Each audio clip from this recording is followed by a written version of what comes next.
बिस्मिल्लाहिर्रहमानिर्रहीम। अस्सलाम वालेकुम जी। अच्छा जी, हमारा अगला टॉपिक है विपल डिजीज़। मैल एब्जॉर्प्शन सिंड्रोम में हमारा अगला टॉपिक है विपल डिजीज़ का। विपल डिजीज़ क्या है?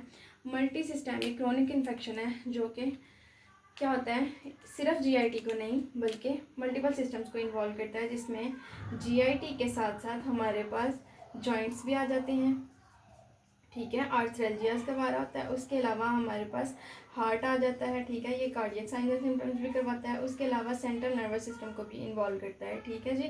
तो ये मल्टी सिस्टेमिक डिजीज़ है। होती किसकी वजह से है? ये एक बैक्टीरिया है, ट्रोफायरिमा विपेलाए, ठीक है। मल्टीपल सिस्टम्स को इन्वॉल्व करता है ये, ठीक है। अब ये बैक्टीरिया क्या करता है? इंट्रासेलुलर होता है ये, ठीक है।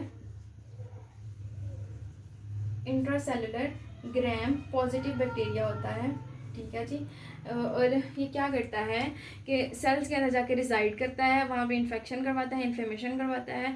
और जब इसको आके मैक्रोफेज इस बैक्टीरिया को किल करने की कोशिश करते हैं, तो वो मैक्रोफेजेस जो हैं, जब इस बैक्टीरिया के सारे कंटेंट्स को किल करने की कोशिश करते हैं, इनके अपने अंदर इनगल्फ कर लेते हैं, तो ऐसी सूरत में अगर हम टेस्ट करें तो उस टेस्ट में पीरियोडिक एसिड स्किप, ये एक टेस्ट है, ये टेस्ट पॉजिटिव आता है, यानी कि मैक्रोफेजेस का PAS पॉजिटिव आता है। किस वजह से पॉजिटिव आता है? क्योंकि इसके अंदर ये जो टी विपिलाई के जो कॉन्टेंट्स हैं ना, वो PAS को रिस्पॉन्ड करते हैं और वो पॉजिटिव आ रहे होते हैं, ठीक है।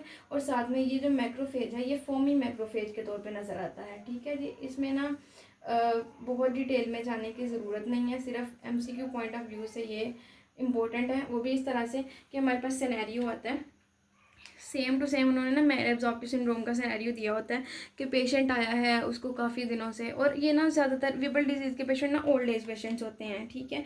अबव 60 अबव 70 वाले, ठीक है जी। अबव सिक्सटीज़ में आ जाते हैं हमारे पास, और ये ओल्ड एज पेशेंट होते हैं। और आता कैसे सिनेरियो कि हमारे पास पेशेंट आया है, उसको क्रोनिक डायरिया है, ठीक है, साथ में उसके जॉइंट पेन भी है, ठीक है, और साथ में कोई एक हार्ट मरमर बता देते हैं कि मरमर आ रही है, ठीक है। और अगर मज़ीद ऐड करना हो तो वो ये भी कह देते हैं कि पेशेंट को ना साथ में हमारे पास फिट्स आ रहे हैं, ठीक है, या फिर किसी लिम्ब की जो है ना वो बता देते हैं कि उसको वीकनेस आ रही है, ठीक है। अब ये उन्होंने मल्टीपल सिस्टम्स को इन्वॉल्व कर लिया है। लेकिन एक और सिनेरियो इस तरह से आता है कि पेशेंट आया, क्रोनिक डायरिया, उसको बहुत ज़्यादा डायरिया है, ठीक है, और साथ में जॉइंट पेन है, ठीक है, या फिर फटीग है। सिर्फ फटीग का बताते हैं कि जिसकी वजह से हम ना कंफ्यूज हो जाते हैं कि फटीग उसको डायरिया की वजह से आ रही है, यानी कि डिहाइड्रेशन की वजह से आ रही है, या फिर उस फटीग में जॉइंट पेन का भी जो है ना वो कोई रोल है, ठीक है। इस तरह से सिनेरियो दे के ना एंड पे कहते हैं कि उसका हमने स्टूल सैंपल किया, और स्टूल सैंपल का PAS पॉजिटिव आया, ठीक है। सिर्फ ये एक पॉइंट है डायग्नोसिस का, PAS पॉजिटिव। तो आपने आंखें बंद करके विपल डिजीज़ पे जो है ना वो मार देना है जनाब, टिक, ठीक है जी। अच्छा, नेक्स्ट है ट्रॉपिकल स्प्रू। ट्रॉपिकल स्प्रू जो है ना, ये जो लोग हमारे पास ट्रॉपिकल एरियाज़ में जाते हैं, ठीक है, उन लोगों को क्या होता है, मैल अब्जॉर्प्शन हो जाती है, और सारे sign and symptoms same as it is coeliac वाले होते हैं। लेकिन सिर्फ फ़र्क क्या होता है, सीलियक डिजीज़ जो है ना वो एंटीबायोटिक्स को रिस्पॉन्ड नहीं करती, ट्रॉपिकल स्प्रू जो है ना ये एंटीबायोटिक्स को रिस्पॉन्ड करता है। ये एक ही MCQ पॉइंट है, ये आपने याद रखना है, बहुत ज़्यादा डिटेल में जाने की ज़रूरत नहीं है। हमने अपने नॉलेज को डाइल्यूट नहीं करना, जो हमारे लिए इंपॉर्टेंट है सिर्फ उसी पे फोकस करेंगे, ठीक है। पेंक्रियाटिक इंसफिशेंसी में क्या है कि क्योंकि हमने पेंक्रियाज ने हमारे पास फैट की सॉल्युबिलिटी के लिए फैट सॉल्युबल इन जो वाइटामिन होते हैं उनकी एब्जॉर्प्शन के लिए सिक्रीशंस जो हैं पेंक्रियाटिक फ्लूइड में वो प्रेजेंट होती हैं, ठीक है।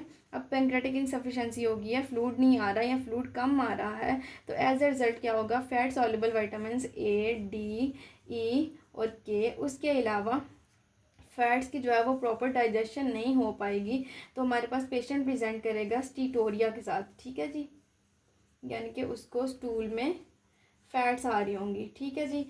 अब पेंक्रियाटिक इनसफिशेंसी में जब हम इसमें और सीलियक डिजीज़ में डिफ्रेंशिएट कैसे करते हैं, उसमें सीलियक डिजीज़ में डी ज़ाइलोस टेस्ट था ना वो एबनॉर्मल आ रहा था। इसमें जो डी ज़ाइलोस टेस्ट है ना, यानी कि जो हम कार्बोहाइड्रेट्स की एब्जॉर्प्शन के लिए टेस्ट करते हैं, वो जो है ना इसमें नॉर्मल आता है, क्योंकि पेंक्रियाज का कार्बोहाइड्रेट्स की एब्जॉर्प्शन के साथ कोई ताल्लुक वास्ता नहीं है, ठीक है। पेंक्रियाटिक इनसफिशेंसी ने हमारे पास फैट से रिलेटेड जो मसले हैं ना वो खड़े करने होते हैं, इसलिए स्टीटोरिया आ रहा था पेशेंट को। ये छोटे छोटे से टॉपिक्स से थोड़े से देखने वाले इसमें ऐसा कोई लंबी बात नहीं थी, ठीक है जी। नेक्स्ट हम पढ़ेंगे inflammatory bowel disease, crown disease और अल्सरेटिव कोलाइटिस। अभी तक आपको कोई मसला हो, you can ask me. Thank you.